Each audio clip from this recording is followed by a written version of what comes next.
నమస్కారం, నేను శ్రీదేవి చిట్టెల్లా. ఇప్పుడు సద్గురు రాసిన పుస్తకం మైండ్ ఈజ్ యువర్ బిజినెస్. ఇందులోని ముఖ్యాంశాలు మరియు విశేషాల గురించి మాట్లాడుకుందాం.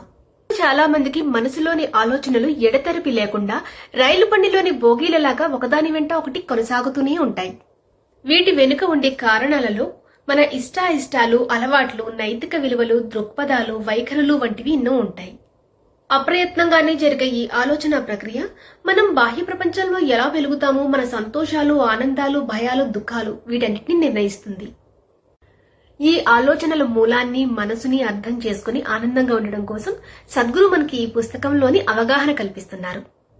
శిష్యుల ప్రశ్నలు, సద్గురు సమాధానాల రూపంలో మన మనసు మనకి కేవలం ఒక నిర్బంధం మాత్రమే కాకుండా అది మన శ్రేయస్సుకి, విముక్తికి ఎలా ఉపయోగించుకోవాలో నేర్పించారు. అద్భుతమైన పరికరం లాంటి ఈ మనసు మనకి దుఃఖాన్ని ఇవ్వడానికి వెనుక ఉన్న కారణం మనని మనం తప్పుగా గుర్తించడమే, మన పట్ల మనకి పూర్తిగా అవగాహన లేకపోవడమే. కొన్ని ప్రత్యేకమైన అద్దాలలో మన ప్రతిబింబం చిత్ర విచిత్రంగా వక్రీకరించబడిన ఆకారాలలో కనిపిస్తుంది. అదేవిధంగా మన మనసు కూడా మనం ఈ లోకాన్ని వక్ర దృష్టితో చూసి తప్పుగా అవగాహన చేసుకునేలాగా చేస్తుంది. ఇటువంటి మనసుని నియంత్రించడం కాదు, దానికి సరైన అవగాహన కల్పించాలి. మన శరీరంలోని మెదడు మన తలలో ఉన్నప్పటికీ కూడా మనసు మాత్రం మన శరీరం అంతటా ప్రతి కణ కణంలోనే ఉంటుంది. ధ్యానం ద్వారా మీ మనసుకి మీరు బాస్ ఎలా కాగలరు, మీ మనసుని మీకు దాసు ఎలా చేసుకోగలరు అనే టెక్నిక్స్ ని నేర్పించారు.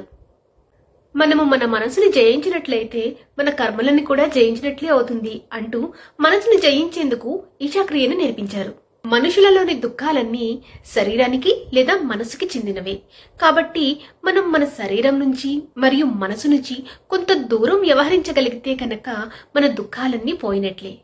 నేను శరీరాన్ని కాదు, నేను మనసుని కూడా కాదు అనే అవగాహన మన శరీరంలోని, మనసులోని కణకణానికి చేరే విధంగా ఒక శాస్త్రీయమైన, శక్తివంతమైన కానీ సులువైన యోగా ప్రక్రియను నేర్పించారు.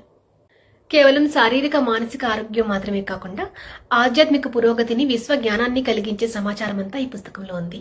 మన జీవితాన్ని, లైఫ్ స్టైల్ ని మార్చేసే ఎన్నో విజ్ఞాన మెళకువలన్నీ ఈ పుస్తకంలో ఉన్నాయి. ఇంకా ఎంతో అపురూపమైన జ్ఞాన సమాచారాన్ని కలిగి ఉన్న ఈ పుస్తకం తప్పకుండా చదివి తీరవలసిన పుస్తకాలలో ఒకటి.